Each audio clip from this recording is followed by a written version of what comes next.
Well, I guess I'm trying not to get cut off, but apparently they're going to let me go for it. After church today, we're going to go see a movie up in Ashboro called The Star. It's about the animals at the birth of Jesus. It looks like a cute movie, so everyone's invited.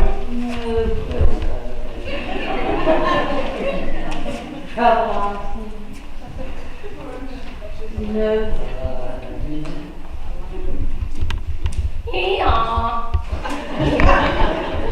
Where you been? Trying to find somewhere to sleep. Well, I got your stuff in the back. I told you should not have been the innkeeper, but you did, and now we're like out. Oh, she was kicking me out of the stable. What was I supposed to do? At least I didn't kick her. Well, that's true, but maybe if you kicked her, we wouldn't be out here in the middle of the field with just our bag of stuff. That's true. There's nothing in here. So, oh no. What have you done? What have you done? This was the sign-up sheet on the outside of the stable. They were looking for people to sign up, so I took it. Maybe we can get our stable back. It doesn't taste too bad either. Oh, really? It's a little dry. Yeah. So now what we're going to do? Alright, so you got us kicked out of the stable, and I have nowhere to go, and It's okay. with my hair, I can't be out in the... I found this. He's a lawyer.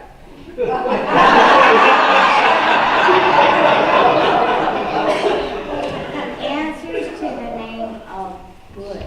The third. The third. Okay. Alright, so you think you get our stable back? Yeah. I think he does stuff like that. Do you know how to talk human? A little bit. If you talk real slow, then they understand you. So we go. I've represented jackasses before.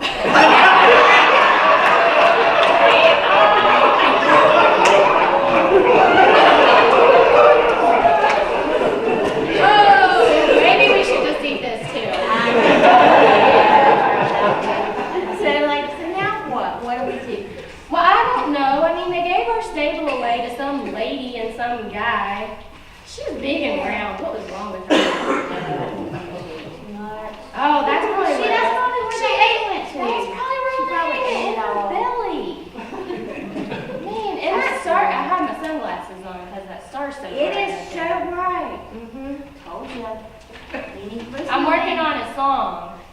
You want to hear what I got? Okay, let me hear it. I wear my sunglasses at night so I can see the star. Ooh, ooh. You have a career. Well, maybe that'll get us a stable. That's true, you could sing for a stable. And I'll just be the attractive assistant. You would draw I'll me be in. Van You could be then whiny. So now, did you ever find out any more? Before you ate the evidence, did you read on it and see what it said? Yeah, it says sign up for the keepsake Christmas. And it says come and meet some special people, Mary and Joseph, and hear the Christmas story. Christmas story. What's Christmas? I don't know. Bad cow, no one talked about that. Oh, yeah, we lost the cow. Yeah. Cow ran away. I think he went up, he was seen in like Nazareth or somewhere. He got out of here. He got out of here. Well, maybe we can use this as something to sleep on. Well, I hope so. Next time, I know what you should have done. You should have just kicked him in the head and knocked him out. Ah, then we could have our stable. I know. So Well- when is this whole keepsake thing supposed to be? December 17th at 5:30. Oh, right. And it says to sign up on some place called Rebecca's Door. Have you ever heard of Rebecca's Door? Nope. Me either. Maybe they could follow it. They could follow the star. The star will show them where it's at. Well, they'll need sunglasses. That's true. That's true. Maybe we should sign up. You think they accept those prints? X marks the spot. All right.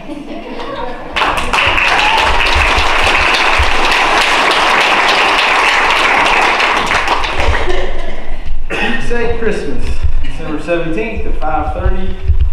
You'll probably hear more from them. Probably, I'm sure. Definitely be able to come. Please come to that. That'll be a fun event for all family, all ages.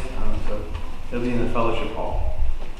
As I was saying, after the church, we're going to see the movie The Star. That is for anyone to come. It is a kids movie, but everyone can be a kid at heart and go see this movie with us. We're going to go have lunch at CC's Pizza right after church. So meet at the bus around back.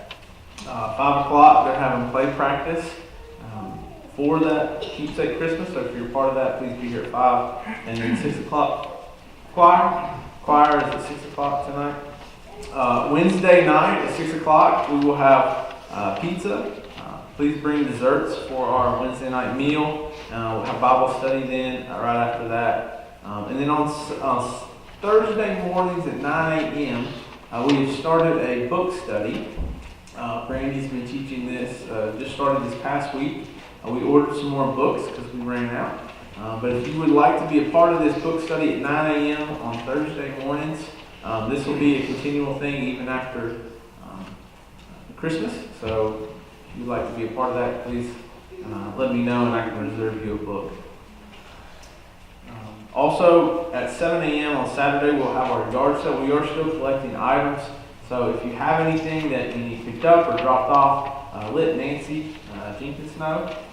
Where is she? She's in New York. She's in New York, that's right. She's getting stuff for the yard sale, and so she's going to bring that. But give her a call or give Rich a call because he's running errands for them all week apparently. And so be sure to see them. Any other announcements I need to make mention of? We have the advent. Yes. Yeah, the Advent books I was passing out. If you have not received those, we do have some more up here. These are devotionals for the month, and it's one per family. So if you would like to have that for your family, I would be happy to give those to you for free. Also, Christmas card orders are still up here if you'd like to be a part of that. And we have something that we're going to do for foster children. Here in the county, there's 9 children that need gifts, and so they are all up here. Or you can make a donation next week after church. I'm going to take the youth to go shopping for some presents. So if you would like to donate some money for that, we would really appreciate that. Or you can more than welcome to take a child wish list with you and provide Christmas for them. So. Please let me know if you have any questions about any of that. Any other announcements? Okay, well, let's go on to our congregational concerns and Thanksgivings. I want to let you know that Karen Daly, she was moved to a regular room. It's room 2315 in the hospital. She was in critical care with some blood pressure issues, but she's doing better. She made a good turn. I saw her on Friday. And she was really out of it, but then Saturday she perked right back up. So that is good news. What other concerns or Thanksgivings might we mention this morning? Josh, Yes. Lonnie Jenkins, she's on the back of the bulletin already to be on our prayer list, but she's currently in the hospital. She had a kink in her intestine and was in critical care. She's out of critical care now, but I spoke with my brother, Sammy, this morning, and he said she was still very, very sick. What hospital? Pinehurst. Okay. What other concerns or Thanksgiving?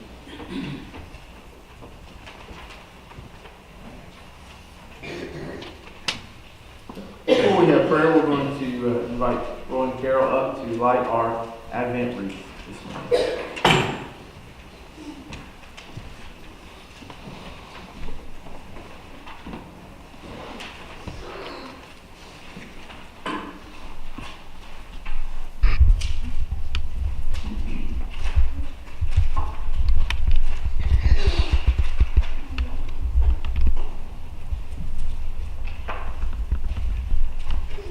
The first Advent candle urges us to be hopeful, full of hope.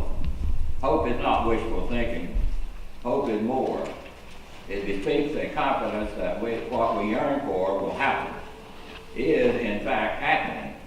God is coming. He's coming now, so be hopeful.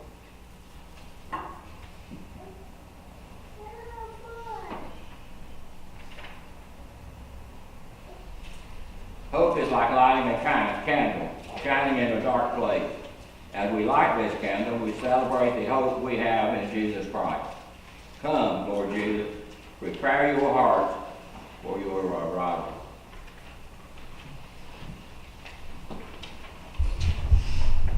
Let us pray.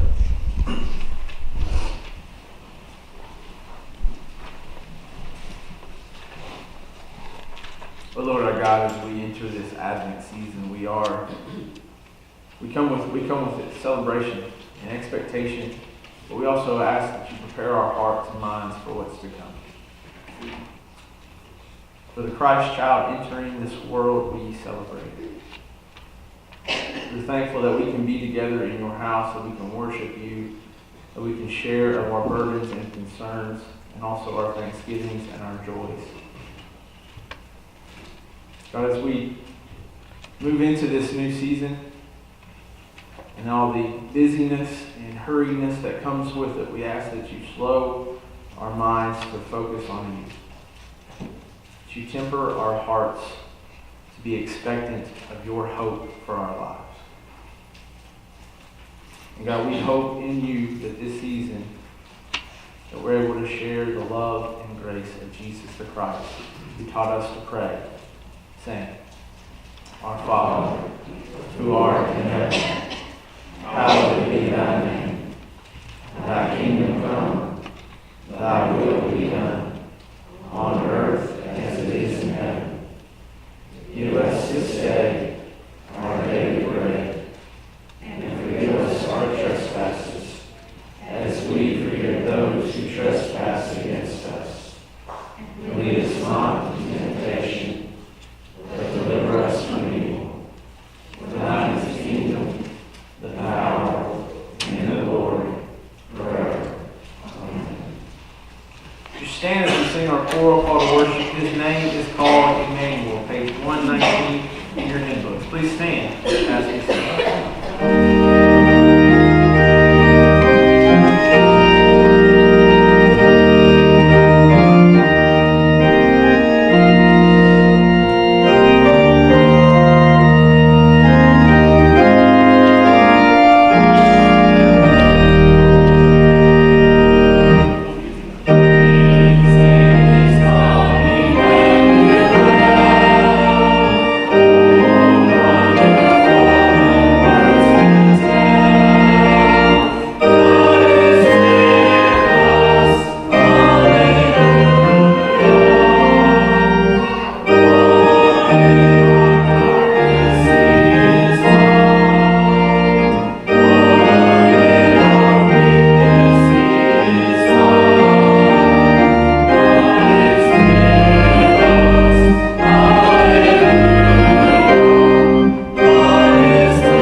Our Old Testament lesson this morning comes from the book of Daniel, chapter 3, beginning with verse 1 and then continuing with 8 through 18.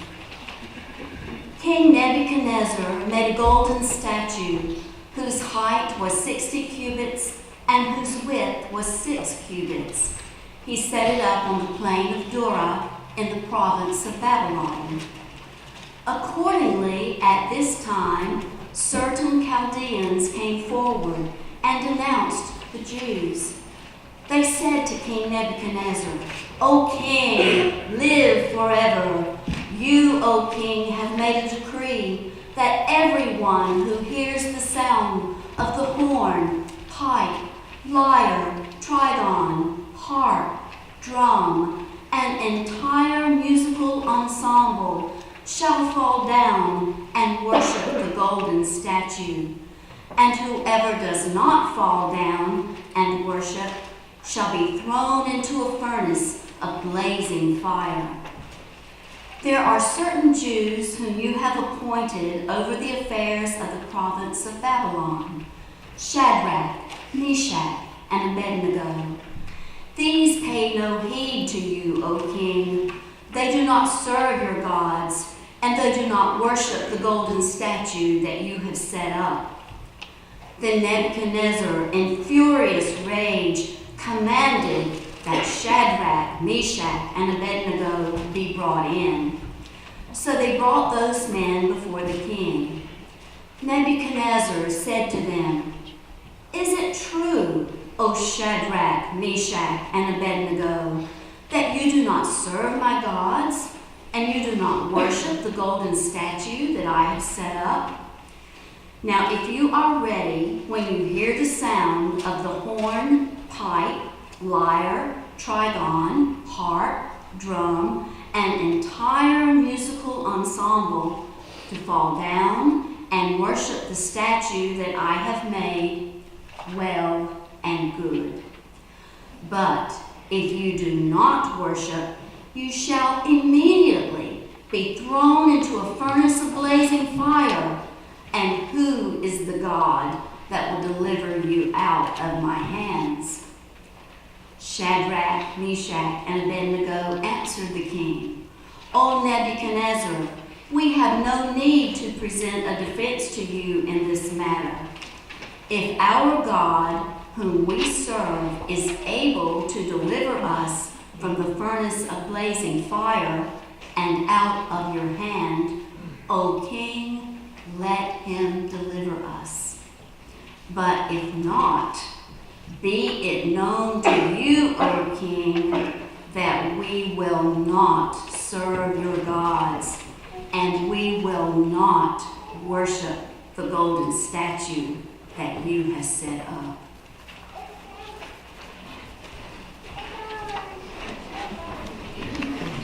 Stand again as we sing our hymn, "Come Thou Long Expected Jesus," page 83 in your hymn book. Please stand as we sing.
good.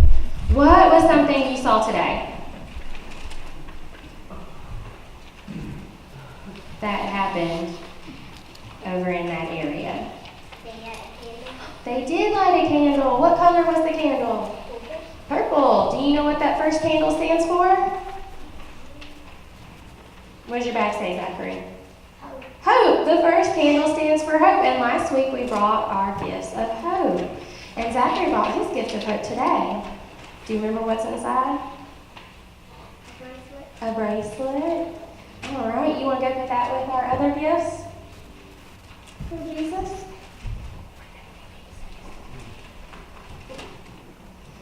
So this week is the Sunday of hope. And what are we hoping for? Jesus. For Jesus. To what?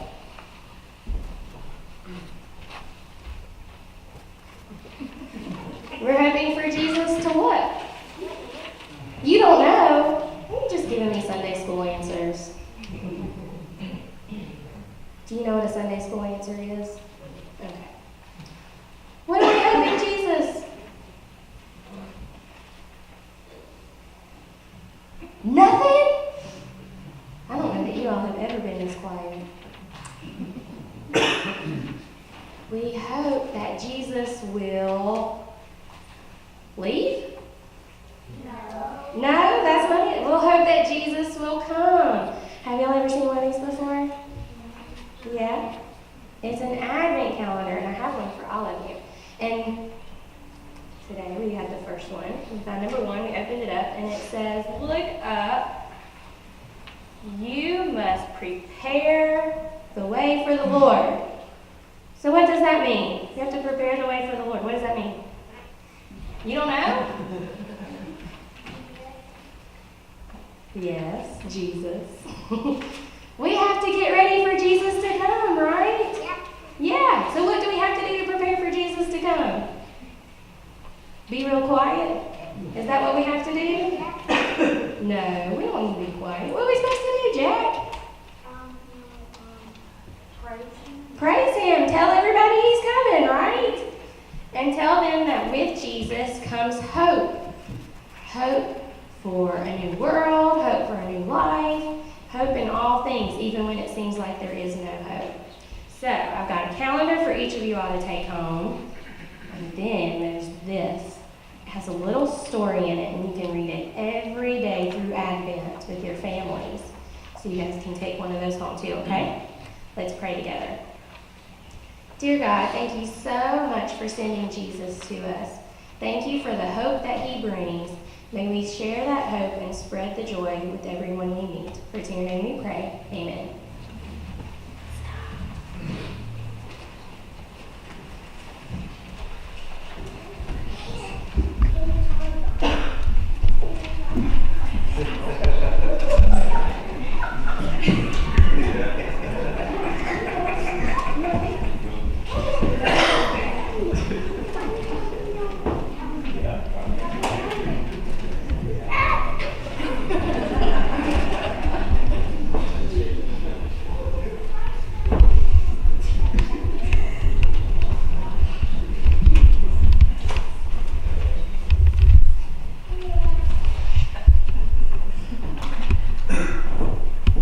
Join me as we read responsibly our prayer of confession printed in the bulletin. O Lord God, as we begin to prepare our hearts to receive the one whom you are sending, forgive us for all the times we have missed seeing you in our midst, for all the times we have doubted your presence, and for all the times we have failed to help others find their way. Forgive us in the name of Jesus, the one who is coming. Amen. Hear the good news. In the name of Jesus, you are forgiven. In the name of Jesus, you are forgiven. Let us pray.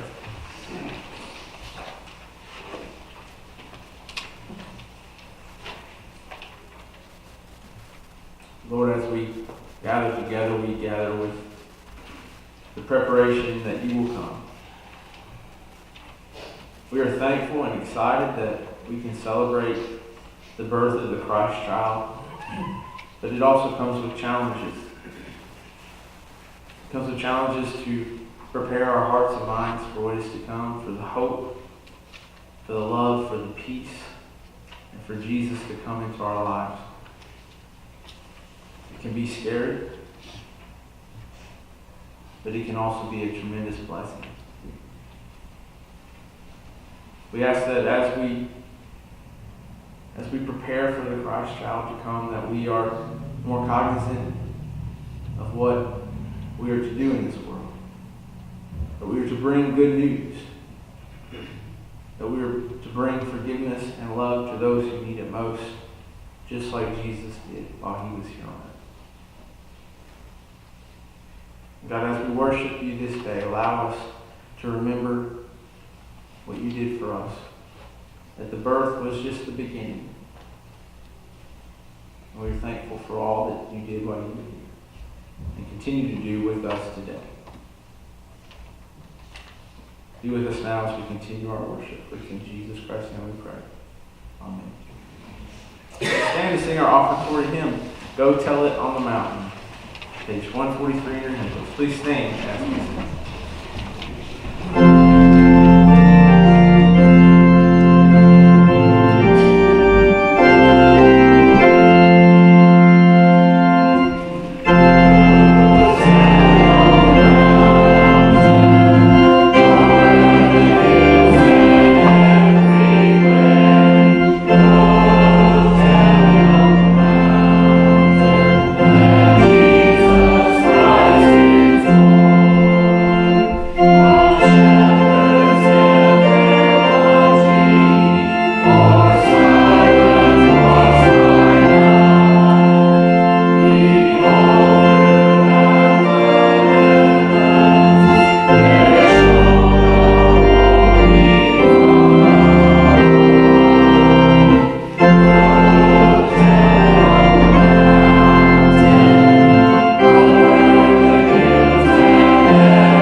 incredible from your son Jesus, in whose name I pray. Amen.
We continue the Old Testament lesson today, Daniel chapter 3, verses 19 through 30.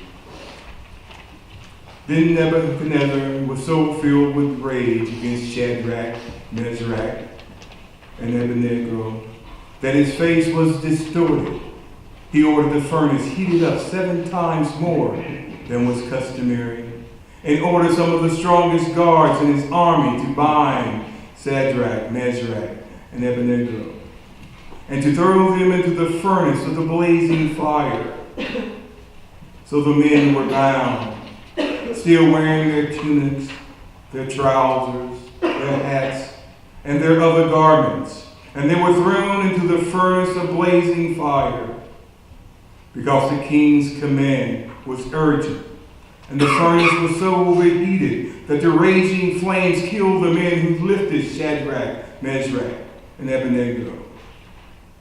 But the 3 men, Shadrach, Meshach, and Abednego, fell down bound into the furnace of blazing fire. And then the king Nebuchadnezzar was astonished as they rose up quickly. He said to his council, "Was it not 3 men that we threw bound into the fire?" They answered the king, "True, O king." He replied, "But I see 4 men unbound, walking in the middle of the fire, and they are not hurt. And the 4th was the appearance of a god." Nebuchadnezzar was approached the door of the furnace of the blazing fire, and he said, "Shadrach, Meshach, and Abednego, servants of the Most High God, come out, come here." So Shadrach, Meshach, and Abednego came out of the fire, and the satraps and the prefects and the governors and the king's counselors gathered together and saw that the fire had not any power over the bodies of those men, and the hair of their head was not singed. Their tunics were not harmed, and not even the smell of fire came from them. Nebuchadnezzar said, "Blessed be the God of Shadrach, Meshach, and Abednego, who has sent his angel and delivered his servants who he trusted in him. They disobeyed the king's command and yielded up their bodies rather than serve and worship any god except their own God.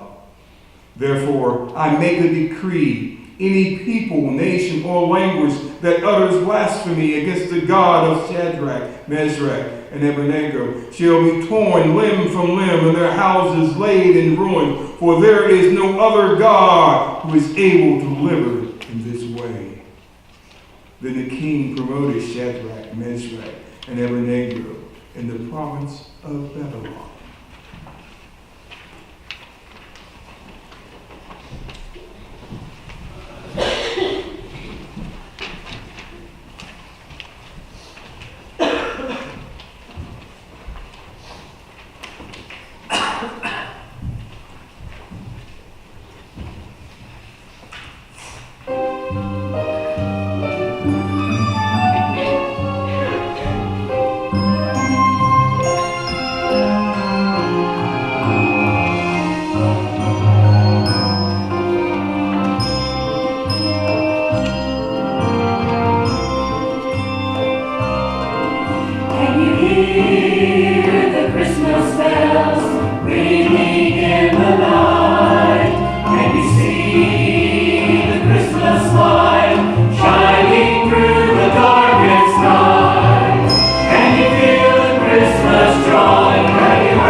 Of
this picture on Facebook a couple weeks ago. And it said, if you ignore the witness of teenage girls, if you tell refugees, go back to where you come from, if you close your doors to dirty field laborers, you would turn a child over to a tyrant. Please don't put up a nativity this year. I mean, it was powerful. It was a powerful statement of the gospel story of Jesus' birth. Because when we tell the Christmas story, we rarely hear a message like that. We hear the angels and the wise men. We hear the star and the stable and the swaddling clothed baby. We have this picture of all the animals and Mary and Joseph and the shepherds, and even though it's incorrect, we have the three wise men. There's always three, even though it doesn't say how many there are. But they're all adoringly looking at the baby Jesus. We romanticize this birth of Jesus and we forget the reality of it.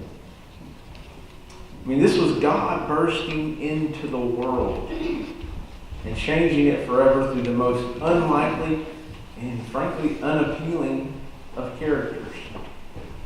I mean, the faith of Mary and Joseph and all the others that surrounded the Christmas story, I mean, they were pushed to the limits. But they didn't falter.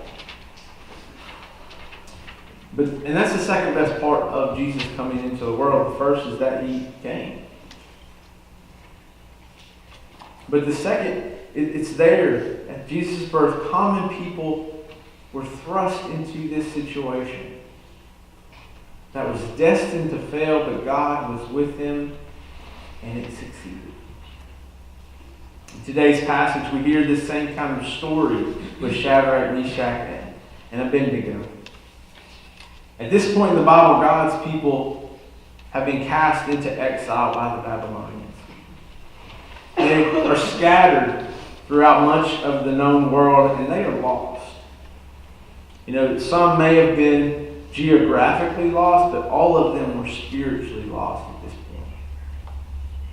They were false prophets and bad kings had flooded the minds of God's people, the Israelites, with thoughts of God reinstating Israel into this militaristic earthly power. That's what they all thought was going to happen. But true prophets of God like Jeremiah and Isaiah and Amos, they all spoke the truth. They all spoke quite the opposite, that there was a reckoning coming. The day of the Lord that would change the world of God's people forever. They would have to deal with the consequences of their sins as a people. And Babylon now ruled God's people. That was the consequence. They were aliens in this strange land. They were not only were their lives changing, but so too were their faith.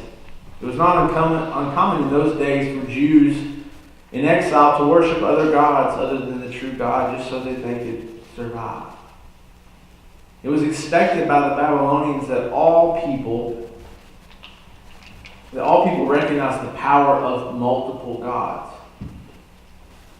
So saying that there was only one God was awfully offensive to the majority of the people in Babylon. And this will be a recurring theme throughout the Old Testament and continue into the New Testament with countries that occupied Israel.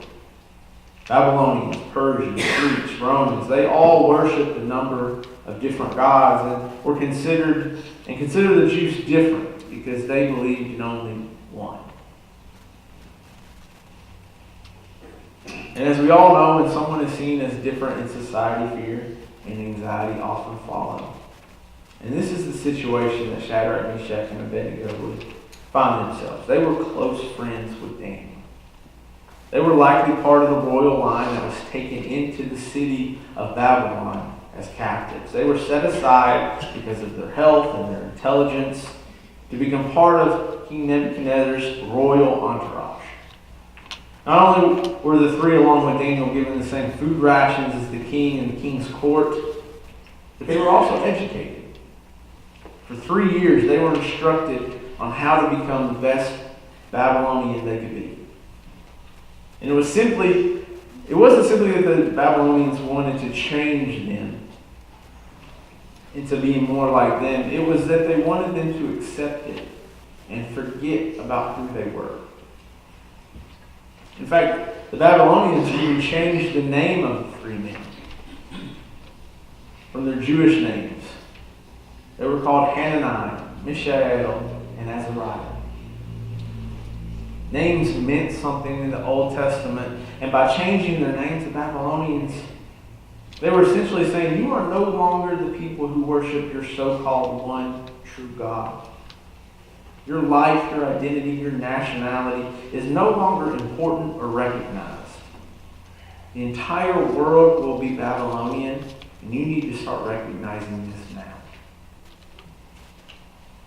A few times they challenged this understanding to become more Babylonian. On one occasion, when they first began their 3-year education, the food rations were full of meat and wine. That's what the king's court ate.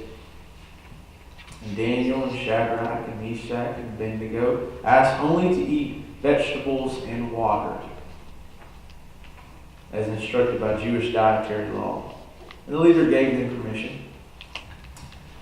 But he said he would test them after 10 days. And if after 10 days they weren't any healthier or any better off, then they were going to have to switch to what everyone else was eating. Well, after the 10 days, Daniel and his friends were healthier and more alert than those in the rest of the king's court. The king found out and instructed a diet change for everyone. For their strength in the face of a really difficult situation, the 4 men were promoted throughout the province of Babylon to these important roles. Daniel was especially important to King Nebuchadnezzar because he had interpreted the king's dreams. He had showed his spiritual fortitude by acknowledging that it was his God, the one true God, that was helping him. The king, as it says in chapter 2, would consistently fall down and worship at Daniel's feet. He would go on to say in a very politician-like way, truly your God is the God of gods and Lord of kings and a revealer of mysteries. You know, calling God this in this manner would have given Daniel's God this lip service. You're just one of all the other ones, but you're pretty high up on that list. And this is where we find Shadrach, Meshach, and Abednego. The 3 were still operating in a ruling fashion in some way throughout the province of Babylon when Nebuchadnezzar built this golden statue. The rule was like musical chairs, exactly. Instead of running around some chairs when the music started, you had to bow down and worship the statue. And with this musical bowing down, you didn't simply get out until the next time the game started. If you didn't bow down and worship, you were thrown into a fiery furnace. Everyone was doing this except for a select few, and that led to a big issue. The Chaldeans were an upper-class religious authority in Babylon. They basically tattled on anyone who disagreed with them. They saw a power grab with Shadrach, Meshach, and Abednego because of their devotion to God. Chaldeans told the king of his betrayal, but some of his own people even threw in this description. They pay no heed. They don't care about you. They don't care about what you're wanting them to do. And the accusations caused Nebuchadnezzar to go off the rails and call the 3 in. He gives them one more opportunity. Now, whether this was out of respect for their devotion or service to him, or maybe because they were just Daniel's friends, whatever it is, the king calls on the music to be played and orders them in front of him to bow down to that golden statue. But before the director has the band's attention, the 3 Jewish men who had survived in this strange land had been promoted. It's almost like they give up. They tell the king, we can't defend ourselves on this. We're guilty. There's nothing we can present to you that would prove our innocence. Finally, they basically say, whether God will save us is up to God. But as for us, we would rather die than worship that statue. And this conviction, I mean, it's inspiring, isn't it, when we hear something like this? This conviction that we will believe in our God even if it leads to our death. I mean, that takes strength and fortitude. Perpetua was the first recorded woman to be martyred for her faith in Jesus Christ. She lived in the North African province of Carthage at the turn of the 3rd century. Perpetua was among 5 people who were selected because of their faith to be made an example of why being Christian in the Roman Empire was not a good idea. While in prison, her father immediately came to her. He did not believe, but he saw an easy way for Perpetua to save herself. He simply asked her to deny that she was a Christian. That's all she had to do. Just say she wasn't a Christian. It didn't matter if she actually believed it, but just say she didn't. And she said this, "Father, do you see this vase here? Could it be called any other name than what it is?" And he said, "No." She said, "Well, neither can I be called anything other than what I am, a Christian." And she remained in prison until her hearing, and they would even allow her still nursing child to come and visit her. And the day of the hearing arrived, and Perpetua and her friends were marched before the governor for judgment. Perpetua's friends were questioned first, and each in turn admitted to being a Christian, and they were required to make a sacrifice to the emperor if they wanted to be found innocent. Just make a sacrifice. And none of them did.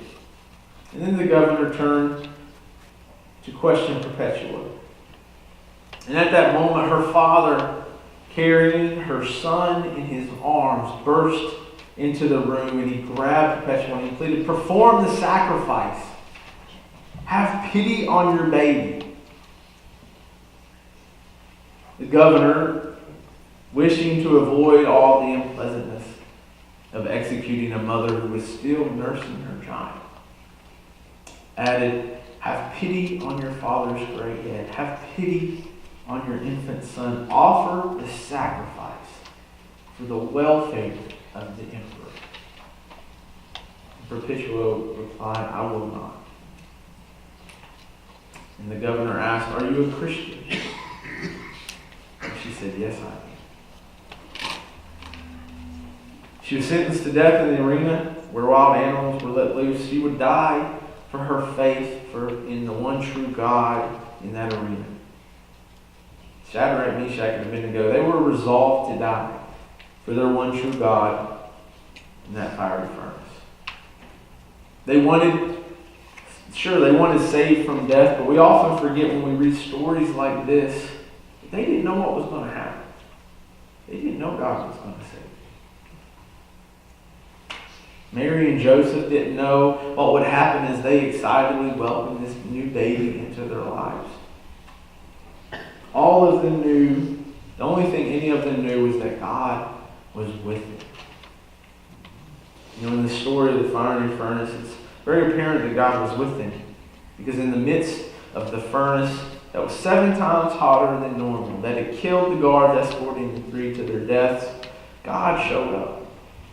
Some translations saw the 4th individual in the fire, and they said it was God. Other translations say it was the Son of God, and others even still the angel of God. Whatever translation is used, Shadrach, Meshach, and Abednego, they were not alone. God, in some way, shape, or form, was with them through the most frightening event of their lives. The 3 came out unscathed and changed the king's opinion of God's people, but only for a short time. 3 chapters later is the story of Daniel and the lions. Different king, same command to worship, and the same result. Daniel is saved. God was with him. The king's opinion is changed for just a while. Every Christmas we hear this phrase, the war on Christmas, or the war on Christians. And there may be some cases where Christians or Christmas is they're not allowed to do something or when they really should be. And I don't consider that persecution. No, I don't. Because when we look at other countries, when we see people dying for their faith, it's very different than saying someone not saying Merry Christmas to you at Starbucks as they hand you a red cup. But I think many consider persecution in America as having their faith challenged or questioned instead of just accepted like it used to be. And maybe I'm alone in this, but I would like to see more of this challenging and questioning of the Christian faith. Because as we see from the story of Shadrach, Meshach, and Abednego, and as we see from Mary and Joseph and the early Christian martyrs, when faith in God is challenged and pushed and questioned into difficult places, God shows up. God shows up in the lives of ordinary, everyday people. And all that strength and fortitude that we find in God's presence in the most frightening situations in our lives, it gives people hope. It gives people hope that they are not alone as they journey in this life and through this world. It gives people hope that God will be with them throughout their lives and even into their deaths. And it gives people hope that as common and everyday as we feel on a day-to-day basis, that God can still work through us to do some great things. Hope is a sustaining feature of our faith. Without it, we are lost in a strange land with no place to call home. In this Advent season, as we prepare our hearts and minds for the birth of Jesus Christ, we come with hope. How can we show others that hope in this season? That is our challenge. Maybe today you never accepted Jesus Christ as your Lord and Savior. Maybe you would like to join this church through baptism or transfer. Maybe you simply like me to pray for you. Whatever that is, as we sing our closing hymn, Child in the Manger, verses 1 and 3, page 112, I ask that you come. Please stand as we sing our hymn.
Also, we prepared a porch yesterday, so I want to thank Dwayne and Dwight and Reuben and Kevin. But all of you, oh, there you are. we all went out there and we worked and got through almost all of it. The last 30 minutes started raining on us, but we managed to finish and we had a good time doing it. So thank you guys for coming out yesterday. Here now are God, as we go, we are thankful for the hope that you give us. We are thankful as we prepare for the birth of Jesus that we still have hope today. We're thankful for your presence as we go. It's in Jesus Christ we pray. Amen.